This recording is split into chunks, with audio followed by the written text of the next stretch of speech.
Hello दोस्तों, नमस्कार, good morning. मैं हरीश कुमावत आपके अपने YouTube channel Shri Shyam classes पर एक बार फिर आपका हार्दिक स्वागत करता हूं, अभिनंदन करता हूं, इस्तकबाल करता हूं।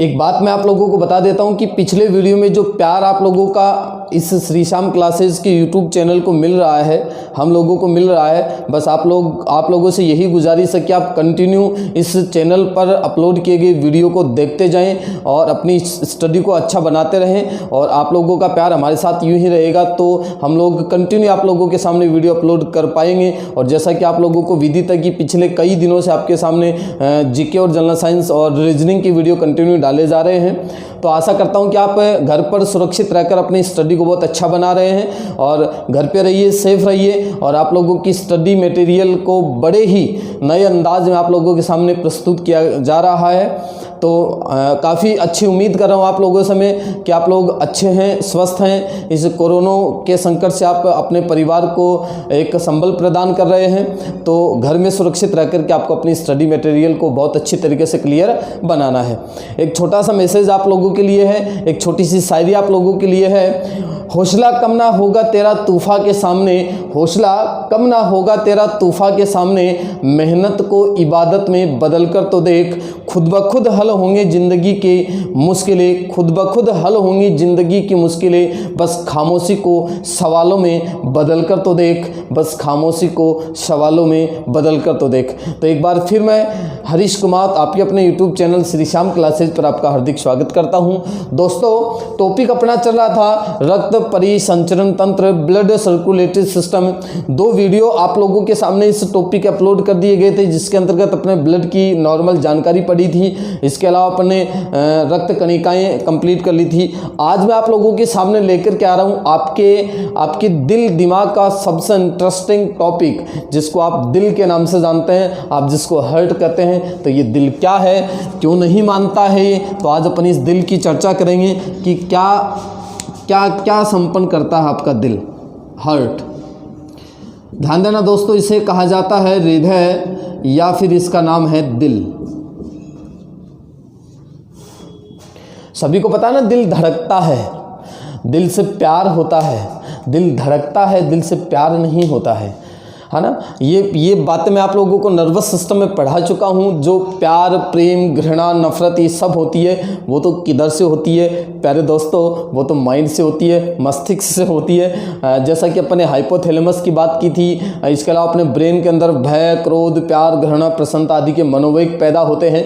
तो दिल क्या है हार्ट किस प्रकार से ये ब्लड को पंप करता है, ये सारी की सारी बातें आज अपन बड़ी डिटेल से पढ़ने जा रहे हैं। तो आप लोग बहुत अच्छी तरीके से अपनी इस स्टडी मटेरियल को आप कैच करें और हो सकें तो साथ साथ आप नोट्स भी बनाते जाएं, क्योंकि आप जब अपनी हैंडराइटिंग के नोट्स बनाते हैं तो मेरे हिसाब से आप लोगों को ज़्यादा पढ़ने का उसमें इंटरेस्ट पैदा हो सकता है, क्योंकि आप जितने अपनी पढ़ाई के प्रति सचेत बनेंगे तो आपका मुकाम भी उतना ही अच्छा होगा। तो लेकर के चलता हूँ मैं आपके सामने हार्ट को, दिल को, हृदय को। क्या है दिल, किस प्रकार से ये काम करता है। तो दोस्तों ध्यान देना, बहुत सटीक बातें मैं आप लोगों को इस टॉपिक के अंतर्गत पढ़ाने वाला हूँ। देखो दोस्तों, हृदय के अध्ययन की अपन बात करें तो दिल का अध्ययन विज्ञान की किस शाखा में किया जाता है। भाई सारे ऑर्गन्स की अपन बात करते हैं तो किस का अध्ययन किस में किया जाता है वो मैं आपको साथ साथ बताता जा रहा हूँ। तो हृदय का अध्ययन विज्ञान की जिस शाखा में करते हैं दोस्तों, उसे कहा जाता है कार्डियोलॉजी।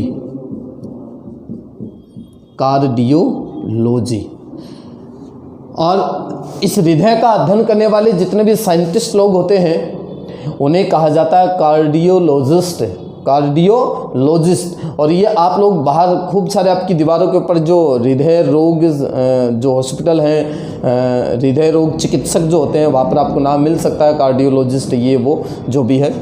तो हृदय का अध्ययन विज्ञान की कौन सी शाखा में करते हैं, कार्डियोलॉजी में करते हैं। और इसका अध्ययन करने वाले साइंटिस्ट लोग या फिर जो डॉक्टर्स लोग होते हैं वो कौन कहलाते हैं दोस्तों, कार्डियोलॉजिस्ट कहलाते हैं। ध्यान देना, कार्डियोलॉजी की अपन बात करें तो ये नाम कहाँ से निकल कर के आया है, मनुष्य के शरीर की, मानव शरीर की सबसे बीजी जो पेशी होती है, सबसे व्यस्ततम जो पेशी होती है दोस्तों, उस पेशी का नाम है कार्डियक पेशी। कौन सी पेशी है दोस्तों? कार्डियक पेशी। तो मानव के शरीर की सबसे बिजी जो पेशी है, सबसे व्यस्ततम जो पेशी है वो कार्डियक पेशी है, इसलिए इसका अध्ययन क्या कहलाता है दोस्तों? कार्डियोलॉजी कहलाता है। फिर अपन नेक्स्ट पॉइंट की बात करें तो हृदय मानव शरीर का सबसे व्यस्ततम अंग होता है। बड़ा ही इम्पोर्टेंट पॉइंट है।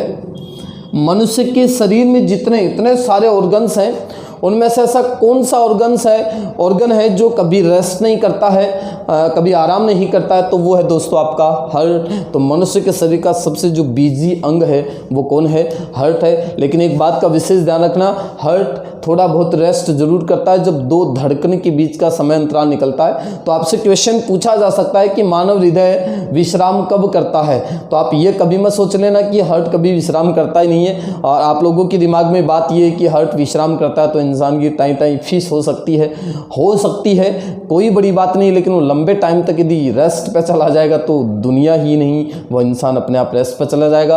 और याद रखें, दो धड़कनों के बीच में, अब हृदय की धड़कन कौन कौन सी आगे अपन बात करेंगे, तो दो धड़कनों के बीच में कुछ अल्पकाल का समय काल इसके अंतर्गत रहता है। तो मानव शरीर का सबसे जो व्यस्ततम अंग है वो आपका हार्ट है। यदि मैं हृदय की लंबाई की बात करूं तो हार्ट की लंबाई होती है दोस्तों 12 सेंटीमीटर और चौड़ाई होती है इसकी 9 सेंटीमीटर और आकार होता है दोस्तों इसका बंद मुट्ठी के समान। कैसा होता है दोस्तों? बंद मुट्ठी के समान। ये बात आप लोगों को अच्छी तरीके से याद रखनी है। तो हृदय की लंबाई कितनी? अपन ह्यूमन हार्ट की बात करें, मनुष्य के दिल की बात करें तो लंबाई कितनी दोस्तों? 12 सेंटीमीटर, चौड़ाई कितनी? 9 सेंटीमीटर, आकार कैसा है इसका? बंद मुट्ठी के समान अपना दिल होता है। इसके अलावा दोस्तों अपन बात करें तो मनुष्य का जो हृदय है वो कहाँ स्थित होता है? और ये बात मैं आप लोगों को उस रेस्पिरेटरी सिस्टम में थोड़ी बहुत बता भी चुका हूँ। फेफड़ों के बाईं साइड के अंदर जो फेफड़ा होता है उसके अंदर एक मीडियास्टाइनम कैविटी की बात मैं करके आप लोगों से गया था। तो याद रखना, मनुष्य के हृदय की स्थिति की यदि अपन बात करें तो ये दोनों फेफड़ों के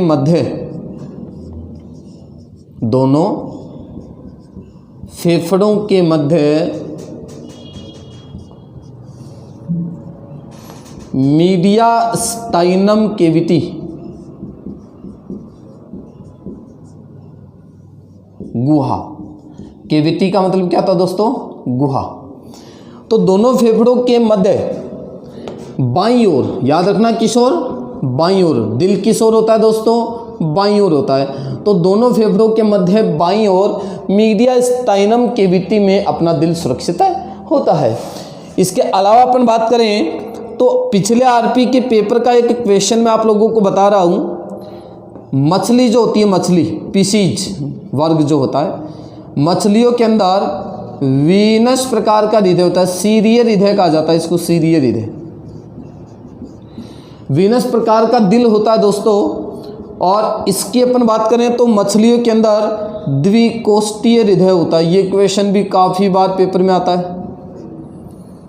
द्विकोष्ठीय हृदय, मछलियों में कितने कोष्ठीय हार्ट होता है? द्विकोष्ठीय, मतलब मछलियों के हृदय में 2 कोष्ठ होते हैं। ऊपर की ओर होते हैं दोस्तों आलिंद, तो 2 कोष्ठ, इसका मतलब एक आलिंद होगा और नीचे उपस्थित होते हैं निलय, तो एक क्या होगा दोस्तों? निलय होगा। तो मछलियों की यदि अपन बात करें, पीसीज वर्ग की यदि अपन बात करें तो मछलियों के अंदर वीनस प्रकार का हृदय होता है जो कि द्विकोष्ठीय होता है। और इसका मतलब क्या है? एक आलिंद होगा और एक निलय होगा। याद रखना, आलिंद हमेशा ऊपर होते हैं और निलय हमेशा नीचे होते हैं। तो मछलियों का जो दिल है वो द्विकोष्ठीय है। इसके अलावा यदि अपन बात करें तो जितने भी आपके एम्फीबियंस होते हैं, एम्फीबिया, उभयचर प्राणी, और एम्फीबियंस या उभयचर वो सारे प्राणी होते हैं जो जल और स्थल दोनों में आराम से रह सकते हैं। जैसे अपन मेंढक की बात करें तो मेंढक अच्छा उभयचर है, अच्छा एम्फीबियंस है। तो एम्फीबिया या उभयचर प्राणियों के अंदर याद रखना दोस्तों, त्रिकोष्ठीय हृदय होता है। कितने कोष्ठीय? त्रिकोष्ठीय। और त्रिकोष्ठीय का मतलब कितने कोष्ठ हैं दोस्तों? 3 कोष्ठ। तो याद रखना, ऊपर की ओर 2 तो होते हैं आलिंद और नीचे की ओर 1 होता है प्यारे दोस्तों निलय। तो एम्फीबिया या उभयचर प्राणियों का दिल कितने कोष्ठीय है? 3 कोष्ठीय है, जिसमें ऊपर की ओर 2 आलिंद है और नीचे की ओर 1 निलय है। फिर अपन बात करें मनुष्य की, स्तनधारी, पक्षी और मगरमच्छ। ये आप लोगों के लिए बड़ा ही इम्पोर्टेंट क्वेश्चन है, काफ़ी बार ही पेपर में पूछा जाता है कि मगरमच्छ का हृदय कितने कोष्ठीय है। तो आपको याद रखना है स्तनधारी में अपन लोग आते हैं पक्षी, एवीज वर्ग की बात करें या आपका मेमल्स हो गया, मगरमच्छ। इनकी यदि बात करें तो दोस्तों इनका हृदय होता है 4 कोष्ठीय। कितने कोष्ठीय? 4 कोष्ठीय। मतलब कितने कोष्ठ उपस्थित होंगे? 4, जिसमें से ऊपर की ओर 2 होंगे दोस्तों आलिंद, ऊपर की ओर 2 होंगे आलिंद और नीचे की ओर 2 होते हैं दोस्तों निलय। किस प्रकार से होगा ये देखो, इधर मैं एक छोटी सी बात आपको बताता हूँ। आप लोगों ने मेरे हिसाब से दिल का ऐसा कुछ डायग्राम देखा होगा।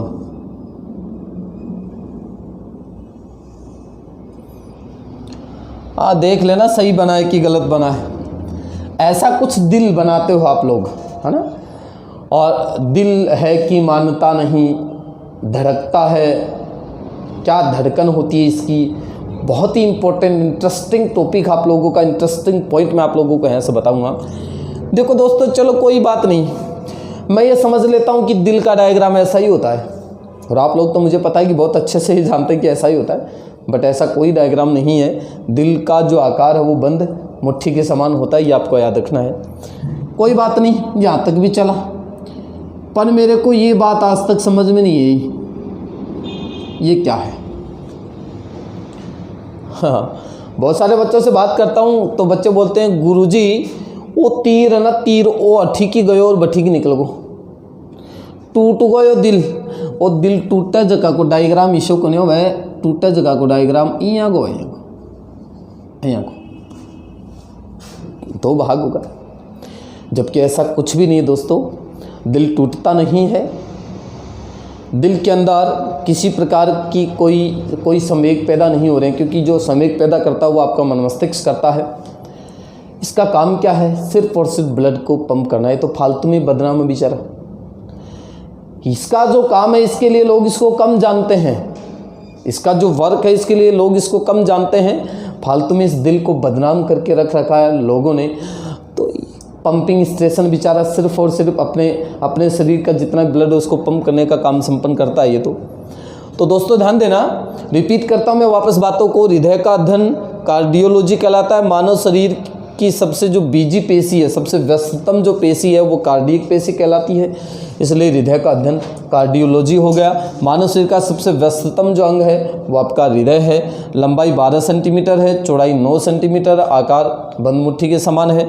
स्थिति की बात करें तो दोनों फेफड़ों के बीच बाईं ओर मीडिया स्टाइनम कैविटी में आपका दिल सुरक्षित है। मछलियों की बात करें, पिशीज वर्ग की बात करें तो वीनस प्रकार का हृदय होता है, यानी कि द्विकोष्ठीय हर्ट होता है, जिसमें ऊपर की ओर एक आलिंद होता है, नीचे की ओर एक निलय होता है।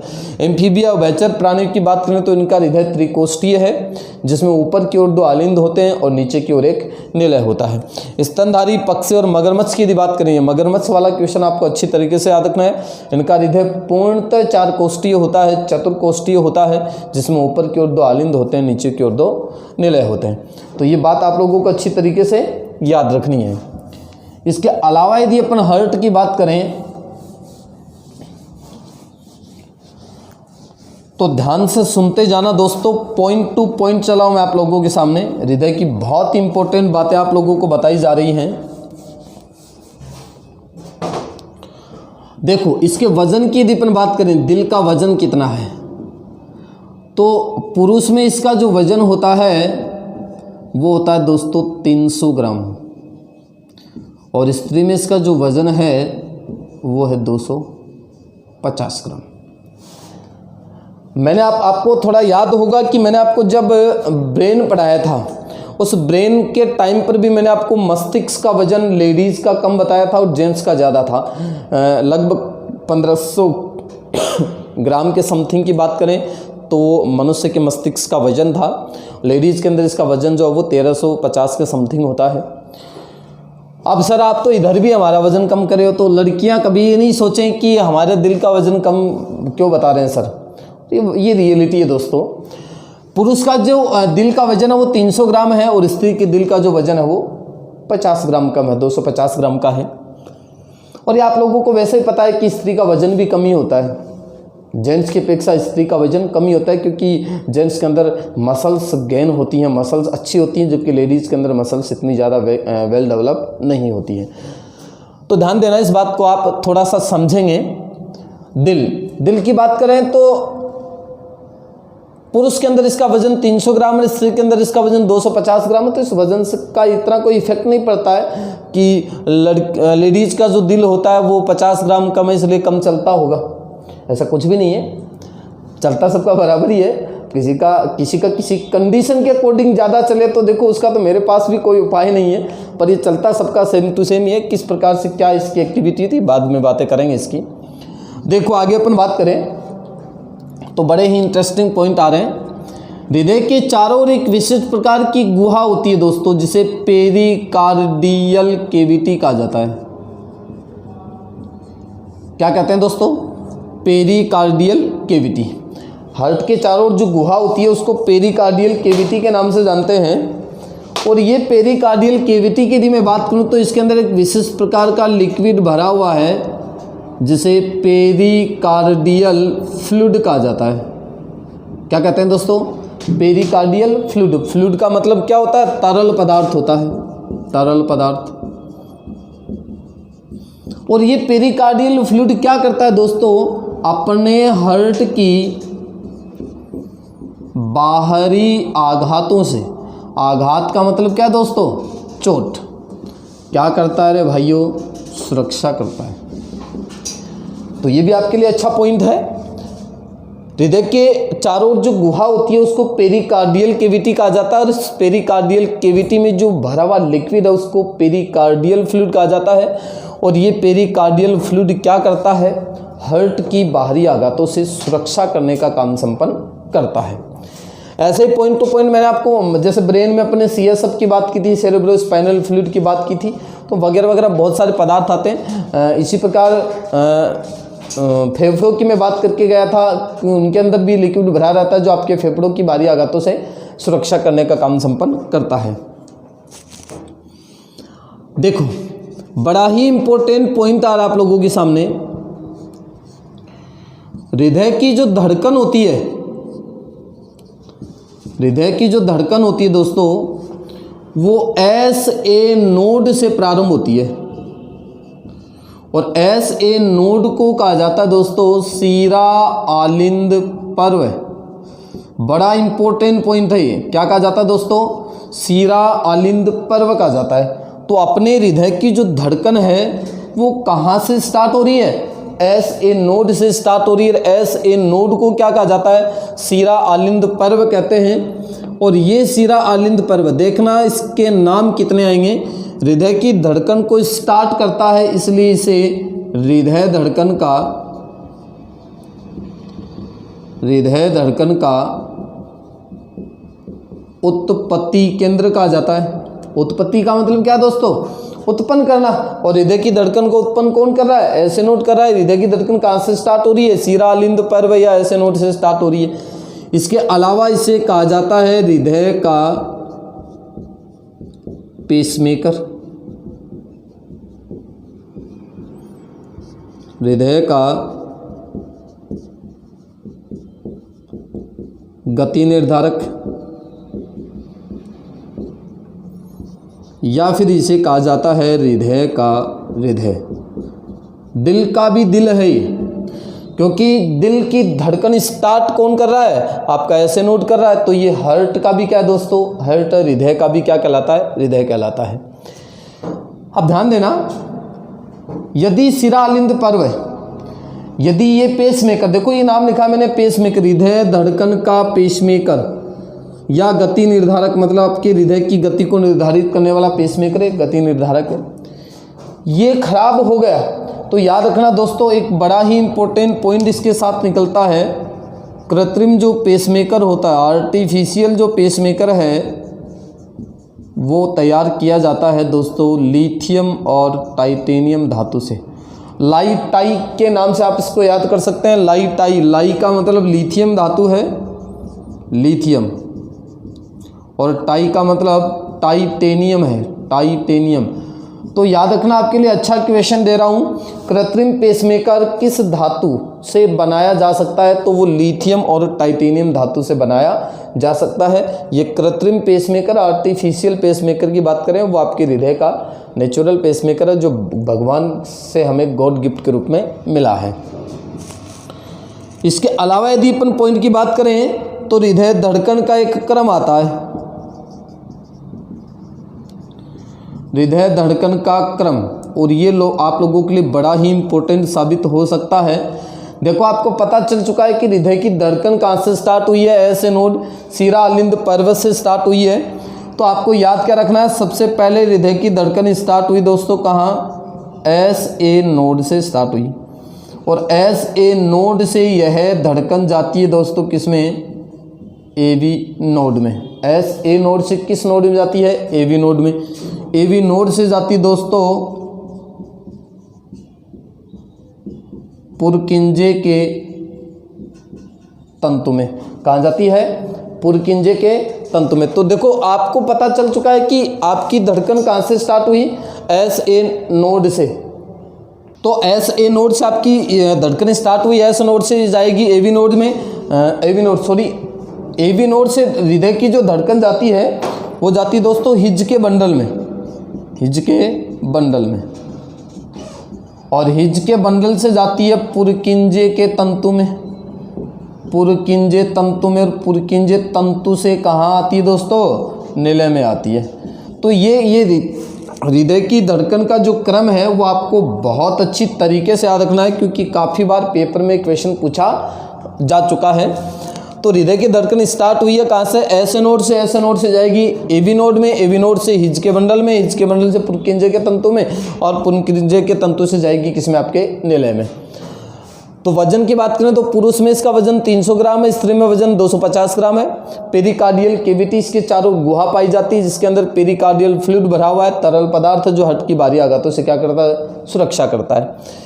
हृदय की धड़कन की बात करें तो एस ए नोड शिरालिंद पर्वत से स्टार्ट होती है, इसलिए एस ए नोड को हृदय धड़कन का उत्पत्ति केंद्र, हृदय का पेसमेकर, हृदय का गति निर्धारक या फिर हृदय कहा जाता है। और ये किस कृत्रिम जो पेसमेकर वो किस धातु से बनाया जा सकता है, लाई टाई, लिथियम टाइटेनियम के नाम से आप इसको याद कर सकते हैं। हृदय धड़कन के क्रम की बात करें तो एस ए नोड से ए बी नोड में, ए बी नोड से हिज के बंडल में, हिज के बंडल से पुरकिंजे के तंतु में, और पुरकिंजे के तंतु से कहाँ पहुँच जाती दोस्तों, आपके निलय में पहुँच जाती है।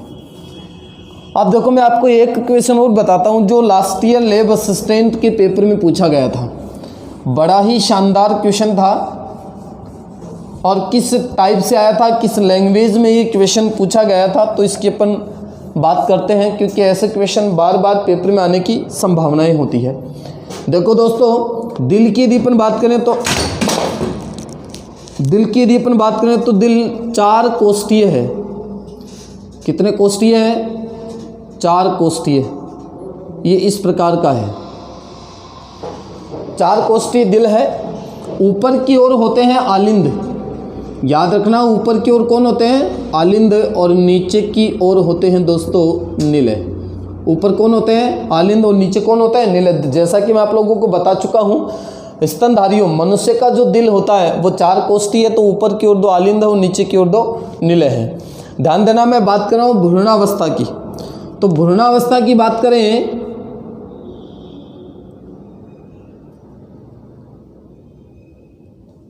ध्यान देना, भ्रूणावस्था की यदि अपन बात करें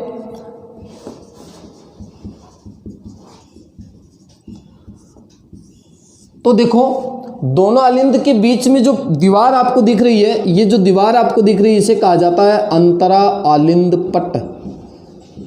क्या कहते हैं दोस्तों? अंतरा आलिंद पट कहते हैं इसको। दोनों निलय के बीच में जो दीवार दिख रही है इसे कहा जाता है अंतरा निलय पट, अंतरा निलय पट। और आलिंद और निलय के बीच में जो दीवार आपको दिख रही है उसे कहा जाता है आलिंद निलय पट, आलिंद निलय पट। बहुत सीधी सी बातें हैं। दोनों आलिंद के बीच में जो दीवार है उसे नाम मिला है अंतरा आलिंद पट। दोनों निलय के बीच में जो दीवार है उसे नाम मिला है अंतरा निलय पट। और आलिंद और निलय, आप ध्यान से देखेंगे इसको, ऊपर आलिंद नीचे निलय है। आलिंद और निलय के बीच की दीवार की अपन बात करें तो उसका नाम है आलिंद निलय पट। तो मैं लेकर के चला हूँ आपको भ्रूणावस्था की ओर। तो भ्रूणावस्था की अपन बात करें तो ये जो अंतरा आलिंद पट होता है, ये वाली जो दीवार होती है, इस दीवार के पृष्ठभाग पर याद रखना भ्रूणावस्था में अंतरा आलिंद पट, अंतरा आलिंद पट के पृष्ठभाग पर, पृष्ठ पीछे वाला भाग होता है, इस पृष्ठभाग पर एक छिद्र उपस्थित होता है दोस्तों। और उस छिद्र को जैसे मैंने आपको यहाँ दर्शा रखा है, इस छिद्र का नाम है फोरामेन ओवेलिस, फोरामेन ओवेलिस। दोबारा से सुनेंगे कहाँ स्थित है। भ्रूणावस्था की यदि अपन बात करें तो भ्रूणावस्था में दोनों आलिंद के बीच में जो पट उपस्थित है, अंतरा आलिंद पट जिसको अपन नाम दे रहे हैं, उस अंतरा आलिंद पट के पृष्ठभाग पर एक छेद होता है जिसको फोरामेन ओवेलिस कहा जाता है। ध्यान देना दोस्तों, यदि ये छेद बंद हो गया, मतलब भ्रूणावस्था के बाद ये छेद क्या हो जाता है? बंद हो जाता है, तो नॉर्मल बच्चा पैदा होता है। लेकिन यदि ये छेद बंद नहीं हुआ, कौन सा छेद? फोरामेन ओवेलिस, ये छेद बंद नहीं होगा तो जो बच्चा पैदा होता है उस बच्चे को ब्लू बेबी कहा जाता है। क्या कहते हैं दोस्तों? ब्लू बेबी कहलाता है। और ऐसे सिंड्रोम को कहा जाता है ब्लू बेबी सिंड्रोम। किस सिंड्रोम के नाम से जानते हैं दोस्तों? ब्लू बेबी सिंड्रोम के नाम से जानते हैं। ब्लू का मतलब होता है नीला और बेबी का मतलब है बच्चा, नीले रंग का बच्चा पैदा होगा। अब ये क्यों पैदा हुआ? ध्यान देना, ये हृदय का बायां पार्ट है, बायां, ये वाला, ये बायां आलिंद है, ये बायां निलय है, ये दायां आलिंद है, ये दायां निलय है। तो हृदय का जो बायां वाला पार्ट होता है उसके अंदर प्योर ब्लड प्रवाहित होता है। याद रखना, पीबी दर्शा रहा हूं मैं इसको, पीबी का मतलब है प्योर ब्लड, और ये आपका आईबी इम्प्योर ब्लड, आईबी का मतलब इंपीरियर ब्लू नहीं है, ये आईबी आपका इम्प्योर ब्लड, अशुद्ध रक्त है। तो याद रखना, यदि ये छेद बंद हो गया तब तो कोई प्रॉब्लम नहीं है क्योंकि रक्त एक दूसरे में मिलेगा नहीं। लेकिन यदि ये छेद बंद नहीं हुआ तो प्योर ब्लड इम्प्योर में मिलेगा और इम्प्योर ब्लड प्योर में मिलेगा, मिलेगा कि नहीं? और जब ये मिल जाएगा तो जो बच्चा पैदा होता है वो कैसा होगा? ब्लू बेबी होगा। और ऐसे सिंड्रोम को अपन ब्लू बेबी सिंड्रोम के नाम से जानते हैं। याद रखना, ये बच्चे का कलर नीला क्यों हुआ? क्योंकि शुद्ध रक्त किस में मिल चुका है दोस्तों? अशुद्ध रक्त में मिल चुका है। या फिर अशुद्ध रक्त किस में मिल चुका है? शुद्ध रक्त में। दोनों के दोनों रक्त क्या हो चुके हैं? मिक्स हो चुके हैं, जिसकी वजह से बच्चे का जो कलर है वो कैसा हो जाएगा? नीला हो जाएगा, ब्लू हो जाएगा। याद रखना, क्या क्वेश्चन पूछा गया था लैब असिस्टेंट के पेपर में, लास्ट ईयर के पेपर की मैं बात कर रहा हूँ, और बहुत ही सटीक तरीके का क्वेश्चन था कि ब्लू बेबी सिंड्रोम किसकी अधिकता से होता है? तो याद रखना दोस्तों, ब्लू बेबी सिंड्रोम जो होता है वो नाइट्रेट की अधिकता से होता है। किसकी अधिकता से होता है? नाइट्रेट की अधिकता से। बिल्कुल ही सिंपल लैंग्वेज डाली हुई थी। ब्लू बेबी सिंड्रोम किसकी अधिकता से होता है? तो ऑप्शन में क्या लिखा हुआ था? नाइट्रेट मिल सकता है, क्लोरेट मिल सकता है, फॉस्फेट मिल सकता है। तो आपको याद रखना है कि ब्लू बेबी जो सिंड्रोम है वो किसकी अधिकता से होता है? नाइट्रेट की अधिकता से। और मान लो किसी बच्चे में ब्लू बेबी सिंड्रोम हो गया तो इस सिंड्रोम को दूर करने के लिए विशिष्ट प्रकार की एक सर्जरी की जाती है, जिस सर्जरी का नाम है की होल सर्जरी। क्या नाम है दोस्तों? की होल सर्जरी। तो याद रखना ब्लू बेबी सिंड्रोम के लिए कौन सी सर्जरी की जाती है? की होल सर्जरी। देखो वहाँ पर होल हो रखा है, छेद हो रखा है। की का मतलब होता है चाबी और होल का मतलब छेद। तो चाबी के द्वारा इस होल को बंद करेंगे। ऐसी कोई चाबी नहीं बनी हुई है कि चाबी डाली और होल को बंद कर दिया। इस सर्जरी का नाम क्या है? की होल सर्जरी। तो ये क्वेश्चन यहाँ से आपको 3-4 क्वेश्चन देखने को मिल रहे हैं, बड़े ही इंटरेस्टिंग हैं। तो भ्रूणावस्था की यदि बात करें तो दोनों आलिंद के बीच में जो पट उपस्थित है उसको अंतरालिंद पट नाम दे रहे हैं अपन। इस अंतरालिंद पट के पृष्ठभाग पर, याद रखना, पृष्ठभाग पर एक छिद्र उपस्थित है जिसको फोरामेन ओवलिस कहा जाता है। और यदि ये छेद बंद नहीं हुआ, ये छेद खुला का खुला रहा, तो जो बच्चा पैदा होगा वो ब्लू बेबी होगा। क्योंकि ब्लू बेबी बच्चा पैदा हुआ क्यों है? क्योंकि शुद्ध और अशुद्ध रक्त आपस में मिल चुके हैं। ऐसे बच्चे को किस नाम से जानते हैं? ब्लू बेबी सिंड्रोम के नाम से जानते हैं। और इसके उपचार के लिए की होल सर्जरी की जाती है। जबकि ब्लू बेबी सिंड्रोम किसकी अधिकता से होता है? तो वो आपको याद रखना दोस्तों, नाइट्रेट की अधिकता से होता है। इसके अलावा अपन बात करें तो हर्ट 2 टाइप का होता है, और वो कौन कौन सा है? पहला जो हर्ट आता है वो है दोस्तों मायोजेनिक हृदय, मायोजेनिक हृदय। और दूसरा जो हर्ट आता है उसका नाम है न्यूरोजेनिक हृदय, न्यूरोजेनिक हृदय।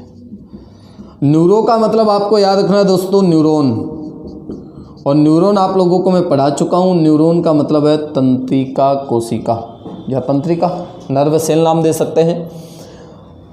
तो दोनों में क्या अंतर है? क्या मायोजेनिक हर्ट होता है, कौन सा न्यूरोजेनिक हर्ट होता है? तो मायोजेनिक हर्ट की अपन बात करें तो इस हर्ट का जो कंट्रोल होता है, नियंत्रण होता है, वो पेशियों के द्वारा होता है। तो ऐसा हृदय है जिसका नियंत्रण किसके द्वारा होता है? पेशियों के द्वारा होता है, उसको मायोजेनिक हर्ट कहा जाता है। और ये दोस्तों उपस्थित होता है अधिकांश जीवों में। अधिकांश जीवों में कौन से प्रकार का हर्ट है?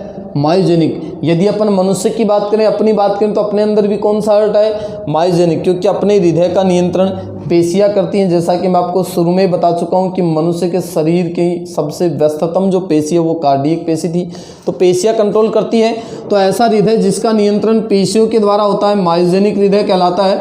और ये किन में उपस्थित है? अधिकांश जीवों में। जबकि न्यूरोजेनिक हृदय की अपन बात करें तो इस हृदय का नियंत्रण दोस्तों तंत्रिका कोशिका या तंत्रिकाओं के द्वारा हो सकता है, न्यूरॉन्स नाम दे सकते हैं। तो इसका जो नियंत्रण होता है वो तंत्रिकाओं के द्वारा होता है। और ये हृदय उपस्थित होता है दोस्तों अधिकांश कीटों में। किन में उपस्थित होता है? अधिकांश कीटों में उपस्थित होता है। तो जिस हृदय का नियंत्रण पेशियां करती हैं वो आपका मायोजेनिक है, और जिस हृदय का नियंत्रण न्यूरॉन्स करती हैं वो आपका न्यूरोजेनिक हृदय होता है। एग्जाम्पल, मायोजेनिक हृदय अधिकांश कीटों में है, जबकि न्यूरोजेनिक जो हृदय है वो अधिकांश कीटों में है, जबकि मायोजेनिक हृदय अधिकांश जीवों में उपस्थित होता है। तो देखो आगे अपन बात करते हैं इसके और 2-3 अच्छे पॉइंटों की। मैं उम्मीद कर रहा हूँ कि आप लोग इस पॉइंट को बहुत अच्छी तरीके से समझ पा रहे होंगे, क्योंकि ये दिल है ना, और दिल रोकने से भी नहीं रुकता कभी। तो लगे रहो आप भी, इसको रोकना नहीं है, क्योंकि ये रुक गया तो जिंदगी ही रुक जाएगी, ऐसे मान लो आप लोग। तो ध्यान देना, हृदय की प्रथम जो ध्वनि होती है, प्रथम ध्वनि, इस हृदय की प्रथम ध्वनि को कहा जाता है दोस्तों लब। लब, LUBB, लब है ये, लब। और ये इस ध्वनि की यदि मैं बात करूं तो ये कब पैदा होती है? आलिंद निलय कपाटों के बंद होने पर सुनाई देती है। बड़ा ही इंटरेस्टिंग इंपॉर्टेंट पॉइंट है दोस्तों। हृदय के अंदर 2 ध्वनि, 2 साउंड पैदा होती है। पहली लब, और दूसरा जो साउंड आता है आपका सेकेंडरी जो साउंड होता है, द्वितीय जो ध्वनि होती है दोस्तों वो होती है डब, DUBB, डब। लब डब लब डब लब डब, ये चलता रहता है क्रम। तो पहला साउंड क्या है? लब है जो आलिंद निलय कपाट या वाल्वों के बंद होने पर सुनाई देता है। आलिंद और निलय के बीच, अभी मैं बात करके गया था, आलिंद और निलय के बीच में जो कपाट होते हैं उनको अंतरा आलिंद पट कहा जाता है, सॉरी अंतरा आलिंद निलय पट कहते हैं। और उनके बीच में कपाट उपस्थित होते हैं, द्विवलनी और त्रिवलनी कपाट, जो मैं आपको डायग्राम में बाद में बताऊंगा। जबकि सेकेंडरी जो साउंड है हृदय का वो है डब। और ये दोस्तों याद रखना, अर्धचंद्राकार कपाटों, अर्धचंद्राकार कपाटों के बंद होने पर सुनाई देती है। तो हृदय की प्रथम ध्वनि लब है जो आलिंद निलय कपाटों के बंद होने पर सुनाई दे रही है, और द्वितीय ध्वनि डब है जो अर्धचंद्राकार कपाटों के बंद होने पर सुनाई देती है। देखो ये क्रम चला आपका, लब, पहले साउंड आया लब, फिर साउंड आया डब, और फिर साउंड आया लब। हो गया ना चक्र, लब डब लब, लब डब लब, ये चक्र चलता रहता है। इसे कहा जाता है दोस्तों कार्डियक साइकिल, कार्डियक साइकिल, हृदय चक्र, ये आपका कार्डियक साइकिल है। ध्यान देना, एक बार लब की ध्वनि आई, फिर डब की ध्वनि आई और फिर लब की ध्वनि आ गई, तो ये एक साइकिल कंप्लीट हो चुका है। और स्वस्थ वयस्क मनुष्य की यदि बात करूं, स्वस्थ वयस्क मनुष्य के हृदय की यदि बात करूं, तो एक कार्डियक साइकिल में जो टाइम लगता है दोस्तों वो सिर्फ और सिर्फ 0.8 सेकंड लगती है। स्वस्थ वयस्क मनुष्य की हृदय की बात करें तो ये जो कार्डियक साइकिल चला है, कार्डियक साइकिल क्या आपको पता चल चुका है, लब डब लब, पहले लब फिर डब फिर लब, एक चक्र पूरा हो चुका है। और इस एक चक्र में केवल कितने समय की बात करें अपन, कितना समय लगता है, तो वो आपका 0.8 सेकंड। अब ध्यान देना, दो बड़ी इंपॉर्टेंट बातें आपको मैं और बता रहा हूँ। ऐसे मनुष्य का जो दिल है, मानव का जो हृदय है, उसकी धड़कन दर की यदि बात की जाए, धड़कन दर, तो वो होती है दोस्तों 72 बार प्रति मिनट। स्वस्थ वयस्क मनुष्य का हृदय 1 मिनट में कितनी बार धड़कता है, 72 बार धड़कता है। बहुत ही इंटरेस्टिंग, पहले की जनरल साइंस का बड़ा अच्छा क्वेश्चन था, काफ़ी बार पेपर में आता था। तो मनुष्य के हृदय की जो धड़कन दर है वो 72 बार प्रति मिनट है। अब देखो 72 बार प्रति मिनट का मतलब है 1 मिनट में मनुष्य का दिल 72 बार धड़कता है। 1 मिनट में मनुष्य का दिल 72 बार धड़कता है। दिल धड़कता है, दिल फड़कता है, और जिस दिन इसकी फड़फड़ाहट बंद होगी दोस्तों, अपनी फड़फड़ाहट बंद हो जाएगी। तो अपने दिल को संभाल करके रखना है, किसी को देना नहीं है, किसी से लेना नहीं है। यदि आपने अपना दिल किसी को दे दिया, बहुत बार बोलते हैं ना, दिल तुझे दिया सनम, दिल तेरा लिया सनम, ऐसा कुछ भी नहीं है, क्योंकि दिल कभी दिया ही नहीं जा सकता है। तो इस बात का आपको बहुत अच्छी तरीके से ध्यान रखना है कि स्वस्थ मनुष्य का जो दिल है उसकी धड़कन 72 बार प्रति मिनट, मतलब अपना दिल 1 मिनट में 72 बार धड़कता है। लेकिन बड़ी इंपॉर्टेंट बात क्या है, एक धड़कन में मनुष्य का दिल, मानव का दिल 70 मिलीलीटर ब्लड की सप्लाई करता है। ध्यान से सुनना इस पॉइंट को आप। एक मनुष्य के दिल की धड़कन की बात करें तो 1 मिनट में अपना दिल कितनी बार धड़क रहा है, 72 बार धड़क रहा है। लेकिन एक धड़कन में, अब 1 मिनट में कितनी धड़कन है, 72 है। लेकिन एक धड़कन की यदि बात करूं तो एक धड़कन में कितने मिलीलीटर ब्लड की सप्लाई होगी, 70 मिलीलीटर ब्लड की सप्लाई। और इसे कहा जाता है स्ट्रोक वॉल्यूम। स्ट्रोक वॉल्यूम का मतलब आयतन। तो स्ट्रोक वॉल्यूम, स्ट्रोक आयतन क्या है, तो एक धड़कन में मनुष्य का हृदय 70 ml ब्लड की सप्लाई करता है। इसको अपन स्ट्रोक वॉल्यूम या स्ट्रोक आयतन के नाम से जानते हैं। तो सर एक धड़कन में जब मनुष्य का दिल 70 मिलीलीटर ब्लड की सप्लाई करा है, तो बताओ कि 1 मिनट में कितने ब्लड की सप्लाई करेगा। बड़ा अच्छा क्वेश्चन बना है ना भाई। टोटल अपनी जो धड़कन है वो 1 मिनट में 72 बार है, और एक धड़कन में अपना दिल 70 मिलीलीटर ब्लड की सप्लाई कर रहा है, तो 1 मिनट में अपना दिल कितने लीटर या कितने मिलीलीटर ब्लड की सप्लाई करेगा। तो याद रखना, ये देखो मैं 70 को 72 से गुणा कर रहा हूँ, ये 72 तो आपकी हृदय की धड़कन हो गई, और 70 क्या आपका स्ट्रोक आयतन। तो आपका आउटपुट जो निकल कर के आता है, आउटपुट 1 मिनट में जो आउटपुट निकलता है वो अपन इसको 70 को 72 से गुणा करेंगे, 5040 मिलीलीटर, या फिर लगभग कितने लीटर दोस्तों, 5 लीटर। कितने लीटर, 5 लीटर। तो मैं आशा कर रहा हूँ कि ये बात आपको अच्छी तरीके से समझ में आ गई होगी। मैं एक बार फिर इसको रिपीट कर रहा हूँ। 1 मिनट में अपना दिल 72 बार धड़क रहा है। 1 मिनट में अपना दिल कितनी बार धड़क रहा है, 72 बार। और एक धड़कन में अपना दिल 70 मिलीलीटर ब्लड की सप्लाई कर रहा है। तो आपसे क्वेश्चन पूछ ली जाए कि 72 बार में कितने मिलीलीटर रक्त की सप्लाई हुई, तो अपने 70 को किससे गुणा करेंगे, 72 से। या फिर आपको 1 मिनट में कितने मिलीलीटर ब्लड की सप्लाई हुई, तो वो 5040 मिलीलीटर हो गया। मतलब समथिंग में कितना मान सकता हूँ, 5 लीटर। और दोस्तों याद रखना, टॉपिक जब स्टार्ट किया था तब मैंने आपको एक बात जरूर बताई थी कि स्वस्थ मनुष्य के शरीर में 5 से 6 लीटर ब्लड होता है। अब आप अंदाज़ा लगा लो कि 5 लीटर ब्लड की सप्लाई करने में दिल को सिर्फ 1 मिनट लगता है, और वो दिल आप किसी दूसरे को दे रहे हो। सोच करके देखो कि आपका दिल कितना जल्दी फास्टली काम करता है। 1 मिनट में वो 5 लीटर ब्लड की सप्लाई कर रहा है। आपके शरीर में जितना खून है उसके सारे के सारे खून की सप्लाई विद इन 1 मिनट।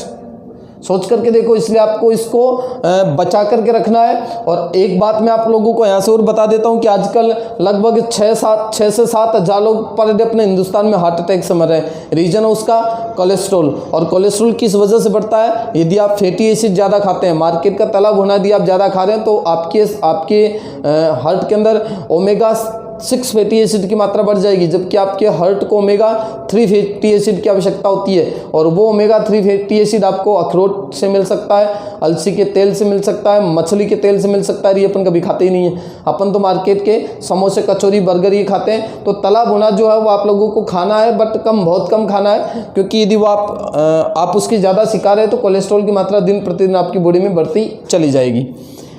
अब देखो, लास्ट पॉइंट मैं आपको बताता हूँ, इस हृदय की धड़कन दर को किसके द्वारा मापा जाता है। तो हृदय की धड़कन दर का जो मापक यंत्र होता है दोस्तों, उस मापक यंत्र का नाम आप लोगों को सबको पता है कि डॉक्टर ईयरफोन डालता है ना, कान में ईयरफोन डाल करके इधर इधर चेक करता है। तो वो ईयरफोन नहीं है, वो क्या सुनता है, वो साउंड सुनता है, धड़कन दर चेक करता है वो। तो उसका नाम है दोस्तों स्टेथोस्कोप। क्या है दोस्तों, स्टेथोस्कोप। तो याद रखना, हृदय धड़कन दर का मापक यंत्र कौन है दोस्तों, स्टेथोस्कोप है। इसी प्रकार की सुचारू जानकारी आपको हार्ट की अगले नेक्स्ट वीडियो में मैं आप लोगों को बताऊंगा। तब तक के लिए आप लोगों से मैं एक गुजारिश करता हूं कि अभी तक जिन स्टूडेंट्स ने ये चैनल सब्सक्राइब नहीं किया है, तो वो हमारा श्री श्याम क्लासेस का चैनल सब्सक्राइब कर लें, ताकि वीडियो अपलोड होते ही सबसे पहले आपके पास नोटिफिकेशन आ जाए। और नोटिफिकेशन मिल जाने के बाद आप अपनी पढ़ाई को सुचारू रूप से जारी रख सकते हैं। ज़्यादा से ज़्यादा इस लिंक को, इस वीडियो को शेयर करें, चैनल को सब्सक्राइब करें। और जो भी खामियां आप लोगों को किसी भी प्रकार की स्टडी मटेरियल में मिलती हैं, तो ज़रूर कमेंट बॉक्स में कमेंट दे करके बताएं। बहुत सारे बच्चों का स्नेह मेरे साथ बहुत अच्छा मिल रहा है कि सर आप बहुत अच्छी स्टडी करवा रहे हैं। तो मैं ये चाहता हूँ कि ये आप लोगों तक सीमित ना रहे, ये जो अपना स्टडी मटेरियल वो आप लोगों तक ही सीमित ना रहे, वो आपके दोस्तों तक भी पहुँचे, जो मतलब कि कोचिंगों में नहीं जा पा रहे हैं। जैसे भी मैं बात करूं कि जो बच्चे भी फ्रेशर निकले हैं, जैसे 12th पास आउट जो बच्चे लास्ट ईयर जिन्होंने 12th का पेपर दिया था, जो कोचिंग जिन्होंने ज्वाइन नहीं किया, आप ऐसे बच्चों के पास ये शेयर कर सकते हैं, जिसकी वजह से आप लोगों को तो स्टडी मटेरियल अच्छा मिल ही रहा है, तो आपके दोस्त भी इस चीज़ को बहुत अच्छी तरीके से सीख पाएंगे। तब तक के लिए मेरा प्यार भरा नमस्कार आप लोगों को।